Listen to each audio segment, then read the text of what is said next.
Hello guys, this is Elite Traders and today we're gonna talk about Naga Insurgency. Elite Traders भरोसा रखता है उन topics पे video बनाने का जिसका बेसिक जानकारी होना सबको बहुत जरूरी है, जिससे आगे आने वाले इमिनेंट थ्रेट को इन्फॉर्मेशन वॉरफेयर के लिए यूज ना किया जा सके किसी भी दुश्मन द्वारा। नागा इंसर्जेंसी एक ऐसा ही टॉपिक है जिसे बहुत ज्यादा डिटेल में डिस्कस ही नहीं किया गया और शायद यही इस पूरी समस्या की सबसे बड़ी दिक्कत है। 1947 को इंडिया को इंडिपेंडेंस मिली, लेकिन नागालैंड में फीजो नाम का एक शख्स नागालैंड को 14 अगस्त 1947 को इंडिपेंडेंट स्टेट डिक्लेयर कर चुका था। इसके लिए फीजो पहले से काम कर रहा था और नागालैंड को एक अलग कंट्री बनाना चाहता था। इसलिए उसने मैतीस, कुकीज, मिशमीस, अबोर्स, असमीज, गारो जैसे नागा ट्राइब्स के लीडर को एक सेपरेट स्टेट के लिए कन्विंस करने की कोशिश की, पर उनमें से कोई भी ट्राइब इस चीज के लिए तैयार नहीं था। फीजो अंगामी ट्राइब का था। ये one of the biggest tribe है नागा पीपल का। फीजो ने 1946 में एनएनसी, जिसे नागा नेशनल काउंसिल कहते हैं, उसे फॉर्म किया। ये इन फ्यूचर नागा इंसर्जेंसी में एक की प्लेयर के तौर पे उभरने वाली थी। एनएनसी ने 1951 में एक रेफरेंडम कराया जिसमें खुद एनएनसी ने ये क्लेम किया कि 99% नागाज ने वोट किया है कि वो एक इंडिपेंडेंट कंट्री चाहते हैं, लेकिन कई बड़े ट्राइब्स के लीडर ऑलरेडी फीजो के इस ऑफर को रिजेक्ट कर चुके थे। तो पता नहीं कैसे ये क्लेम 99% वाला सामने आया। फीजो कभी भी 99% नागाज का लीडर नहीं था। इस रेफरेंडम की टाइमिंग बहुत ही क्रूशियल है, क्योंकि अगर ये रेफरेंडम जरा भी ट्रैक्शन ले लेता तो आज के भारत, जो कि 565 प्रिंसली स्टेट से मिलकर बना है, वो टूट जाता। फिर सारी प्रिंसली स्टेट ऐसे रेफरेंडम कराने लगती और इंडिया की सोवेनिटी खतरे में आ जाती। और ऐसे शुरू हुई इंडिया की हिस्ट्री की पहली इंसर्जेंसी, द नागा इंसर्जेंसी। 1952 में फीजो ने एक अंडरग्राउंड गवर्नमेंट बनाई और उसको नागा फेडरल गवर्नमेंट नाम दिया। इसको fire power Naga federal army provide करती थी। इन 1955 फीजो ने खुद के ट्राइब अंगामी टाइप के लीडर टी साकरी का असैसिनेशन करवा दिया। टी साकरी की डेथ एक टर्निंग पॉइंट थी नागालैंड की हिस्ट्री में, क्योंकि टी साकरी और अलीबा इमाती ही इंडियन गवर्नमेंट से बात कर रहे थे अंडर नागा अकबरी एग्रीमेंट। उन्होंने एक 9 पॉइंट एग्रीमेंट साइन किया था। इस एग्रीमेंट के हिसाब से इंडियन गवर्नमेंट ने नागास को खुद से डेवलप होने में मदद करने का वादा किया। It was a game changing agreement, but piezo के दिमाग में कुछ और था। इवन फीजो की पार्टी एनएनसी ने इस एग्रीमेंट को उस टाइम साइन किया था, लेकिन बाद में इसे मानने से इनकार कर दिया। फिर 1956 में कुछ ऐसा हुआ जिससे नागा इंसर्जेंसी में बहुत बड़ा चैप्टर ऐड होने वाला था। इस इंसिडेंट का जिक्र बहुत कम जगह पे मिलता है, पर यह बहुत डिसाइडिंग फैक्टर था नागा इंसर्जेंसी का। 1956 एक इंडियन आर्मी कॉन्वॉय को एम्बुश किया गया नागा इंसर्जेंट्स के द्वारा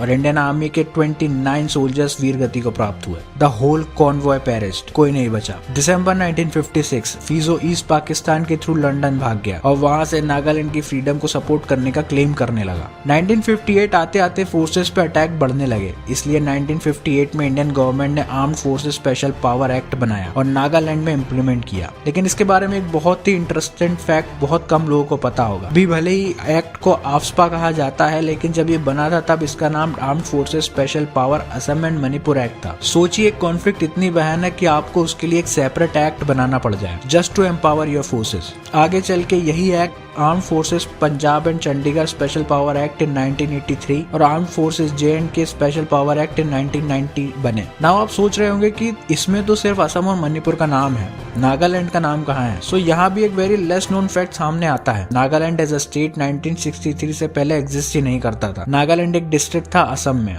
और उसे नागा हिल्स कहा जाता था। हालांकि नागा पीपल और उनके ट्राइब्स असम, मणिपुर, मिजोरम और म्यांमार के कुछ इलाकों में फैले हुए थे। 1964 गवर्नमेंट ऑफ इंडिया और नागा इंसर्जेंसी के लीडर के बीच में एक पीस एग्रीमेंट साइन होता है, लेकिन एनएनसी लगातार सिक्योरिटी फोर्सेस को टारगेट कर रही थी। जब 1964 का पीस एग्रीमेंट साइन हुआ तो एनएनसी की लीडरशिप और कार्डर चाइना भाग गए to get training and weapons. In 1966 another insurgent group Mizo National Front एक आर्म्ड स्ट्रगल का ऐलान करता है। एमएनएफ नागा इंसर्जेंसी को बेस बना के अपने अटैक स्टार्ट करता है सिक्योरिटी फोर्सेस पे, पर फरवरी 1966 को वो कुछ ऐसा कर देते हैं जिसकी किसी को उम्मीद नहीं थी। वो पहले मिजोरम की कैपिटल आइजवाल को इंडिपेंडेंट घोषित करते हैं और फिर असम राइफल्स की एक बड़े गैरिसन को, जो कि उसके बहुत पास में है, उसको घेर लेते हैं। ये मिजोरम के कई टाउन्स जैसे लुंगलेई, चांपाई में हो रहा था। एमएनएफ के कार्डर असम राइफल्स की कंपनीज को ओवरवेल्म कर रहे थे और बीएसएफ की पोस्ट ओवररन की जा रही थी। इसको एमएनएफ ने नाम दिया था ऑपरेशन जेरिको। एमएनएफ एक नया स्टेट बनाना चाहता था ग्रेटर मिजोरम के नाम से। इसमें उन्होंने असम, त्रिपुरा और मणिपुर के इलाके शामिल करना चाहते थे। लेफ्टिनेंट जनरल मानिक शॉ उस टाइम पे ईस्टर्न आर्मी कमांडर थे और इंडियन गवर्नमेंट ने तुरंत रिस्पॉन्ड करने का फैसला किया। एक बहुत बड़ा हेलीकॉप्टर इंसर्शन प्लान हुआ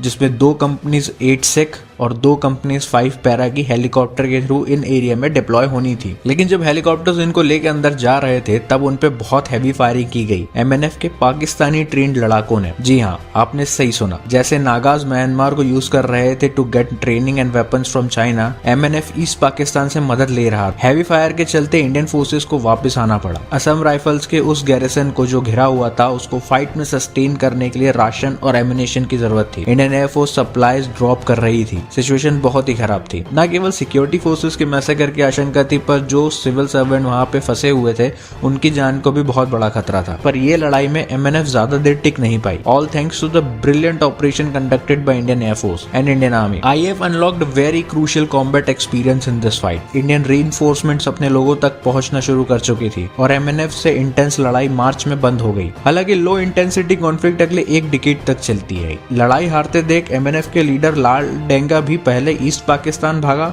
और वहां से लंदन भाग गया, जहां पे वो अगले 20 साल तक एग्जाइल में रहा। आई होप आप लोग फीजो और लाल डेंगा के पहले ईस्ट पाकिस्तान और फिर लंदन भागने के पैटर्न पे गौर कर रहे होंगे। 1968 में कायतो सेमा, जो कि सेमा ट्राइब के थे, उनको कोहिमा बाजार में असैसिनेट कर दिया गया। Kaito Sema was a very prominent figure of the Naga insurgency and in the Sema tribe. 1969 Mowu Angami, another big shot in Naga insurgency, को इंडियन आर्मी ने ट्रैप कर लिया जब वो चाइना से वापस आ रहे थे। उन्हें दिल्ली लाया गया 165 कैडेट्स के साथ ही में उनके वेपन्स भी लाए गए जो उस समय के हिसाब से इतने एडवांस थे कि इंडियन आर्मी के पास भी नहीं थे। 1971 इंडो पाक वॉर। 1971 में इंडिया ने पाकिस्तान को 2 टुकड़ों में तोड़ के बांग्लादेश का फॉर्मेशन की और नागा इंसर्जेंट्स का एक बहुत prominent source of weapon and logistics खत्म कर दिया। इससे नागा इंसर्जेंसी की कमर से टूट गई और 1971 और 72 के बीच 2650 से ज्यादा इंसर्जेंट्स ने सरेंडर किया। अहितो सेमा एक बहुत ही वर्दी एनिमी